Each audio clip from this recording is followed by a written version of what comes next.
It's Laura Eubanks of Design for Serenity with your succulent tip of the day. And as promised, we are in Carlsbad checking in on a 6-month-old installation. Looks fantastic. This client requested Disneyland, and Disneyland is what she got. Oh my goodness, the amount of plants that we used in this installation would boggle the mind. But oh my God, how they've knit together so beautifully. Here, my thing is I always see what's wrong first. And this looks like cotyledon long fingers. It's got some aphids on it. See that, Greg? Those little black boogers. And see how it has etiolated, meaning that the plant has kind of grown, reaching for the sun. Not the best spot for this plant. This one really would benefit from more sun. And remember, when a plant is not in a location where it wants to be, its immunity suffers because it's depressed, and it can become susceptible to pests and diseases. Point in fact the aphids on this orbiculata. But everything else here, from the bromeliads to the aeoniums, the little miliais. The miliais are a risk in every garden that I install because sometimes they do well and sometimes they don't, and I haven't always figured out why. But I mean, just look at how everything has knit together. The Echeveria harmsii with this beautiful Crassula undulata. Then we've got the aloe. I see a little, yeah, there's a little aloe mite right there. See that? Crestation along the ridges. That's aloe mite. So I'll need to let Lila know that she needs to investigate that. Perhaps even just remove this piece. Let's see.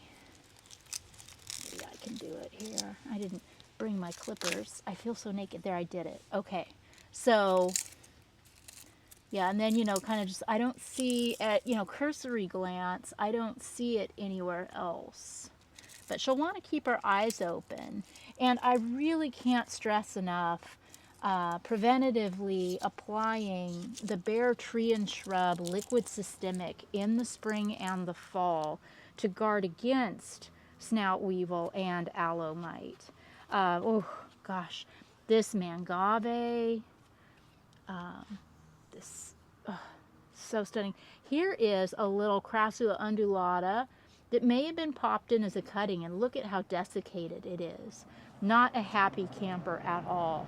I think probably it is a cutting and it never had the opportunity to reroot. We're approaching a really hot time of year, and it's basically used up all of its reserves. So whether that survives or not will depend on whether the client can get some shade over there to protect the plant and help it not stress. But ultimately, phenomenal job. The watering is on point. Here's more of the Aeonium sunburst with the sunburn. And you guys have asked me, why is it that the new growth is not impacted and the older growth is? And I don't really have an answer for you. So if you have a scientific explanation for that and would like to share it with the class, I would appreciate that in the comments. But these are absolutely fine. This is a cotyledon, and it looks phenomenal. See how pretty this one looks? It's getting lots of sun. Yeah, look at the difference between plant in the correct spot and plant that's not in the correct spot. These are the same, and you can totally see the difference. So there is enough going on here that I think it would be safe to, and something that I would do like in a maintenance, just take that out. We don't need to put anything else in its place, I wouldn't think. A adaptation, or I guess the better word would be amendment. The client added some barkwood 1/2-inch rock. They felt like the Cali Gold 3/8 was just too bright.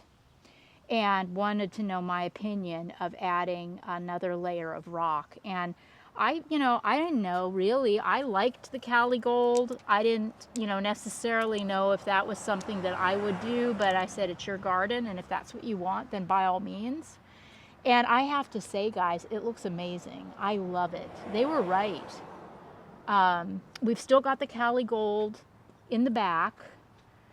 So it's really, really nice texturally to see the difference. I might have moved some of the bark wood in the back too, rather than just having the two straight lines. But that's minor. Oh my goodness, these mangaves are growing at lightning speed.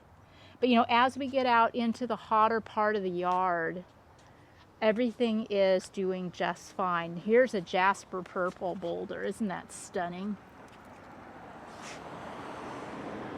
We've got Napa Canyon, honey onyx, Jasper purple. This client wanted really great rocks, and she got them. Up here we have our beautiful Dracaena Draco. We've got some Portulacaria afra variegata that's getting ready to spill over the wall. And these aeonium, these dinner plate aeonium urbicums are looking really, really good right there too. That's a nice combo. I like that a lot. Then we've got Superbum down here under the dappled shade from the little pygmy palm. Those are thriving and looking so good. Oh, wow. Yeah, I might want to, after the heat wave, and also, so if you're living here in San Diego County, you know that we're going to be experiencing a lot of heat over the next few days. Resist the temptation to water your succulents and just try to provide them with some shade, because the heat is going to shock them and they're going to go dormant. And if you water them and the soil stays wet and the plant is unable to utilize that water or intake it, in a couple of weeks, you're going to have a bunch of rotted, dead plants. So don't water, provide shade. Okay, remember this was the epic dry stream bed that Cullen and Hannah did. Let's take a look at it. Bam! And these boulders are absolutely gorgeous. They had some ugly rocks in the yard already, these gray ones. And isn't it amazing how coupled with beautiful rocks, they don't look bad at all. They look great. I love the contrast. Our little Aloe Hercules is looking great. And I would go ahead and deflower the echeverias, because Mom is putting all of her energy into supporting these blooms. So in order to preserve the mom, I would go ahead, since they're mostly spent, and trim those off. I'm amazed that this little aloe is doing so well right here in the exposed hot sun. Good for it. Right? Heck yeah. Just wow. Wow, wow, wow. Beautiful. And this was something the client added herself. She is a wonderful designer and has done some beautiful work in her back garden. Really proud of Lila. The Ruchia is doing well here. See that? This is another one. You never know. But it is loving Carlsbad. Wow, look at the size of this. I think this is Mission to Mars.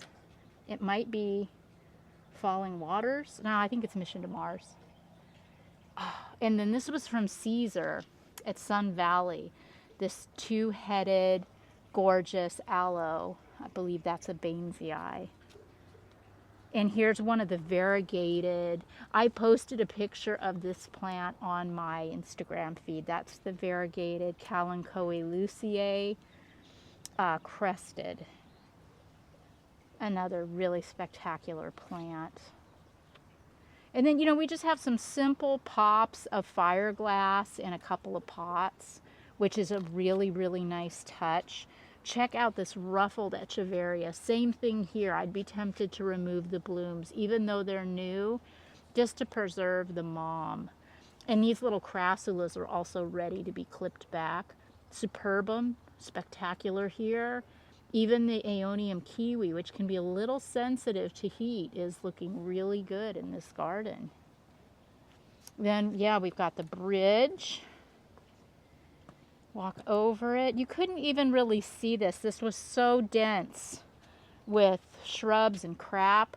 We preserved the pygmy palms, so they are providing some really nice dappled shade in this garden. Yeah, here's another cotyledon that is not happy, very desiccated. Now this one, for whatever reason, is thirsty. I can tell by how wrinkled up these leaves are that this baby just would love a drink. I've got some mammillaria there and over here that I'm loving. This, you know, always challenging. This was such a dramatic, steep decline. And I didn't want to put plants here that would require irrigation due to runoff. I just didn't see the point. So I did some mammillarias and a big fish, or a little fish hook cactus right there.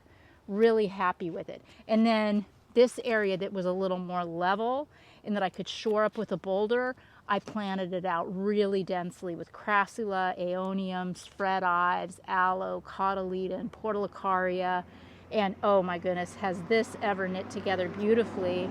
But also here you can see some desiccation of this little crassula. So it looks like, you know, a few little tweaks of the irrigation. Yeah, a few tweaks of the irrigation are maybe in order here.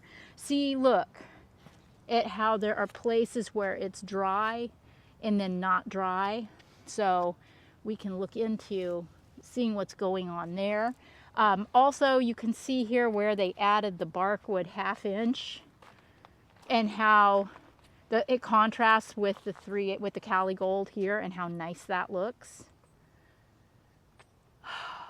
Really fantastic, just fantastic. We've got a beautiful aloe ferox that's thriving, a Mediopicta alba that looks really, really good. Yeah, this garden is only 6 months old.